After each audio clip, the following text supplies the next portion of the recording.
Today, Barb and I are going to make a penne rigate. It's a chicken, bacon, spinach penne. Now that's the type of pasta that we're using, and we're also going to have some bacon and spinach, yellow tomatoes, as well as a bunch of spices and a special side dish that's made out of peas with garlic, butter, and lemon, and it is going to be delicious. So stick around and we'll show you how we're going to make this.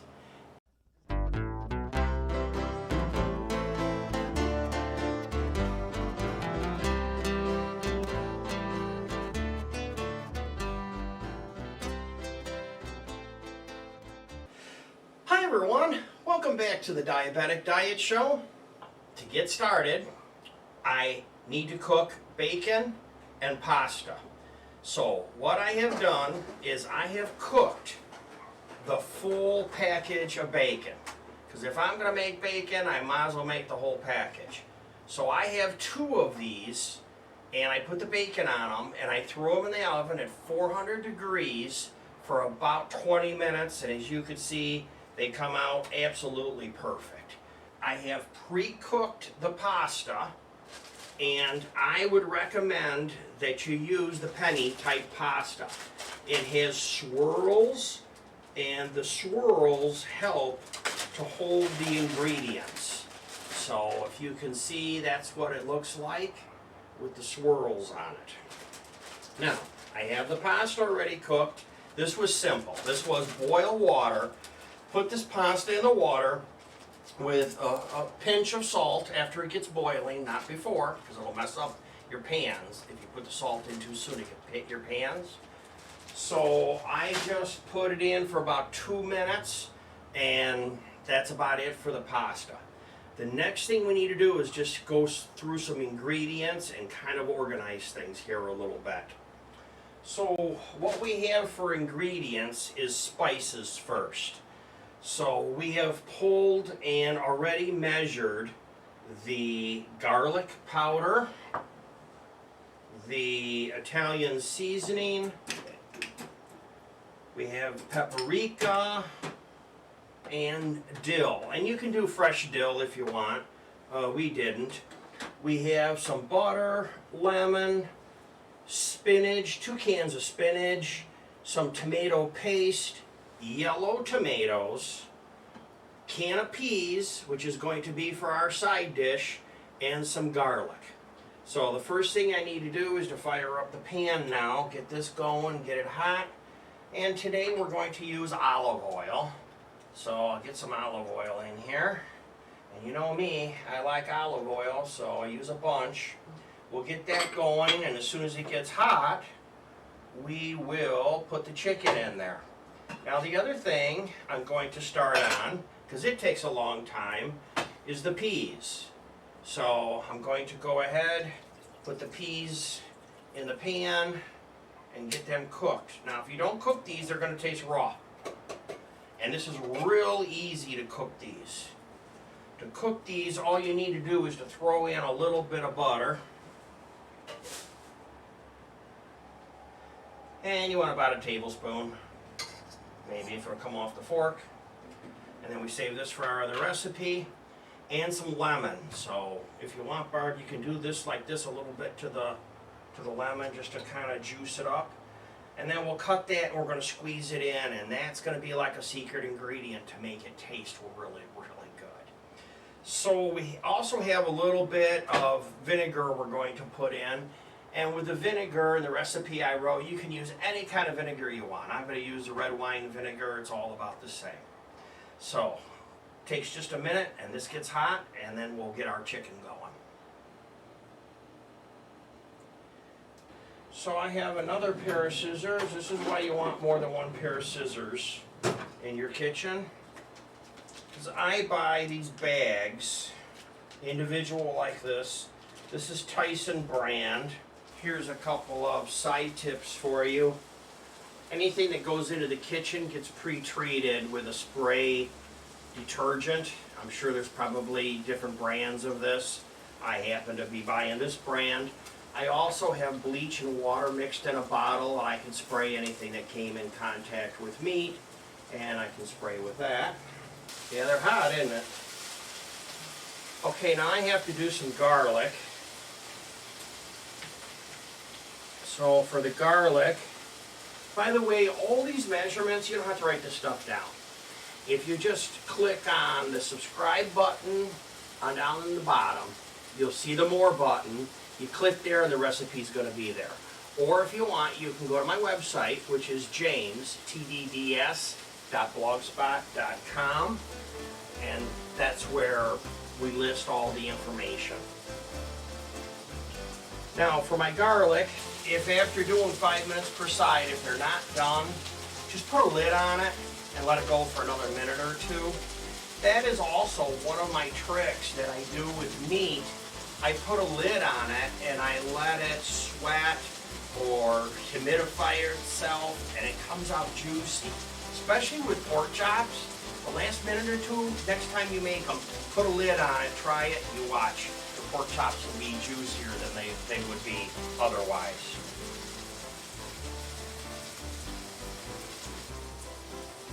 Now the chicken was splashing a bit, so I got my splash guard, and I have a thermometer. So I'm going to check it and see what the temperature is on these little rascals. 150. We're real close. I mean, 160 will be real soon. Let's just check it one more time, see what it looks like. And it says 165. These are done. So here is my plan. I'm going to put them right on the lid like this. Just like I am a painter. And this is my pellet. I am an artist. I'm not a chef, just so you know. I'm just a cook. I'm just cooking dinner for Barb and myself. Alright, so we'll lay those out there in a minute. Let's do the butter now. The butter in here. And we'll get that melting. Wooden spoon. This should melt fairly fast, and I can stir it around with the oil that's there.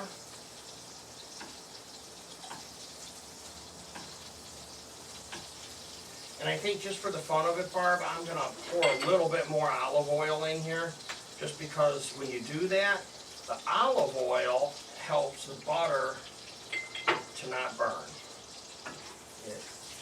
Olive oil doesn't burn at the same temperature that butter would, so it kind of fools the pan a little bit. There we go. Now, let's do some garlic. All this garlic was for this, because I have more garlic over there, which is going to be for the peas. So here we go. And what's nice is it cooled off the pan a little bit, so it got a little bit quieter.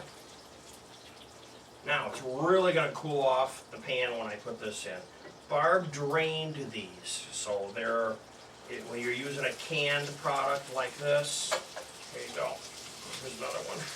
Two of a kind, and that can go too with you. When you're doing canned spinach like this, you need to drain it.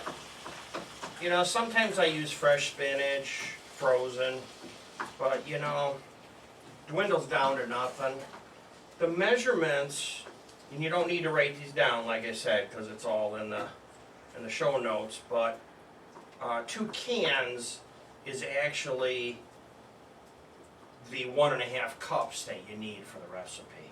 So if you're doing fresh, you need 1.5 cups ultimately when you're done, which means you have to do several cups because it dwindles down to nothing. So now we need to let this sit for a few minutes. I need a little bit of salt and pepper in here, so there's some salt, there's some pepper, and I like to spread it evenly. It drives me nuts when I see people cooking and they put it all in one spot, because I'm the guy that when I get my meal, I'm going to get the salty spot or the pepper spot. So you need to broadcast this.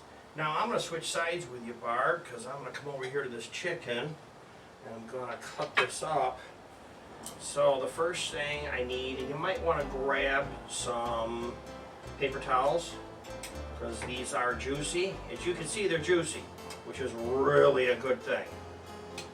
If you're cooking chicken breasts and your chicken breasts are not juicy, you need to just very carefully cut them up here into pieces for this recipe.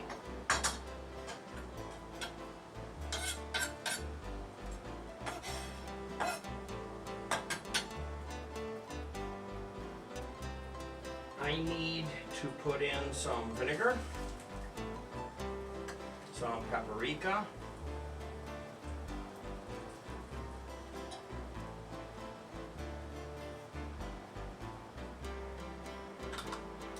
Italian seasoning,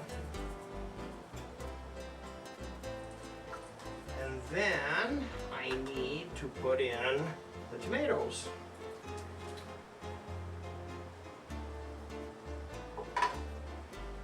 And some tomato paste. This is going to be tough to get this tomato paste in. I usually use the tube, but I had this can here, and you need to use up what you have. So I thought this would be a good time to use it. Then, okay, if you'd step over to the right for a second, Barb, I'm going to come over here and I'm going to put our garlic in here. Smells good, don't it? Alright. So our garlic is in there. And we need some salt and pepper. And I might need just a little bit more salt and pepper in there. Gotta go easy on the salt, but pepper's really no big deal. And you can have the salt and pepper, because I know you like to knock that over, so I put it right there where you could reach it to knock it over. For the lemon, I'm just going to squeeze the lemon in my hand. I'm holding the lemon up, so if there's any seeds, they'll end up in my hand like they did. And I can pitch that. Don't worry about using a lot of lemon juice. Lemon juice kind of goes a long ways. You know, in the Greek restaurants, they use this stuff by the gallon or lemons by the case. But they're making a lot of food. Now that things are done, we have our bowl of pasta.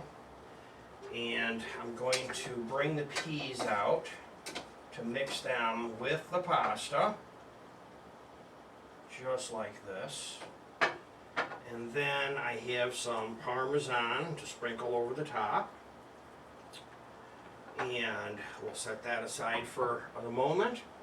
Next, we can do our meat and bacon. So here we go with some of the chicken, just like this. And then we need some of the bacon. I'll put the bacon right up on top like this.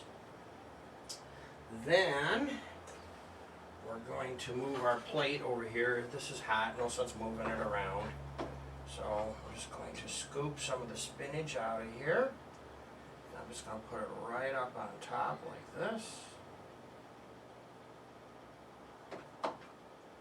And then I have my feta. A little bit of feta. It's funny because this is Mediterranean, but we're using Greek influence on this with the feta. You don't need a lot of this. But, there we go, folks.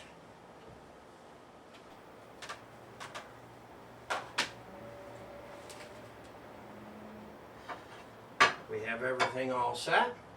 That's our show for the day. Barb, thank you for cooking with me. Hey, why don't you do the question of the day, Barb? And I think we'll do pasta today. Okay. Question of the day is, do you like pasta? If you like pasta, give me a thumbs up. Do you like pasta? Click on the thumbs up button.